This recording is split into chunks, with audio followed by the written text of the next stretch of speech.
एक जंगल में हाथी और बकरी रहते थे जो बहुत अच्छे दोस्त थे।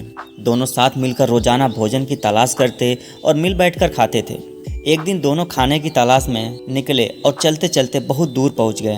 उन्हें भूख भी लग रही थी और प्यास भी। पास ही उन्हें एक तालाब दिखाई पड़ा।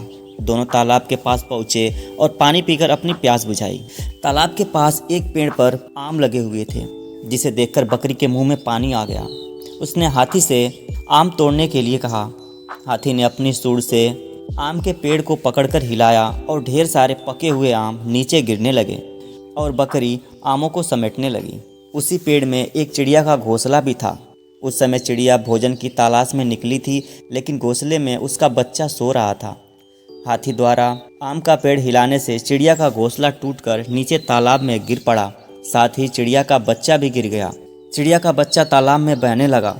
उसे तालाब में बहता देखकर बकरी को दया आ गई और वह उसे बचाने के लिए तालाब में कूद गई। बकरी तैरना नहीं जानती थी, वह भी तालाब में डूबने लगी। हाथी ने अपने दोस्त को तालाब में डूबते हुए देखा तो फौरन तालाब में छलांग लगा दी और बकरी और चिड़िया के बच्चे दोनों को बाहर निकाल दिया। उसी समय चिड़िया भोजन लेकर लौटी और उसने सारा दृश्य देखा। वह हाथी का धन्यवाद देने लगी कि उसने उसके बच्चे की जान बचाई है। उस दिन से चिड़िया, हाथी और बकरी दोस्त बन गए। चिड़िया ने हाथी और बकरी को आम के पेड़ के नीचे रहने का आमंत्रण दिया।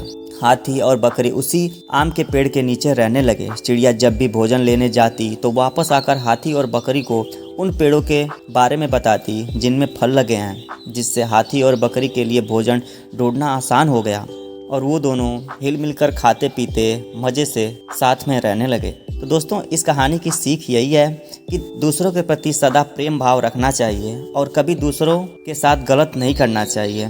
यदि कभी भूल से कुछ गलत हो गया तो उस गलती को सुधारने में देर नहीं करनी चाहिए। हिल मिलकर एक दूसरे की सहायता करते हुए जीवन जीने का एक अलग ही आनंद है। Thank you.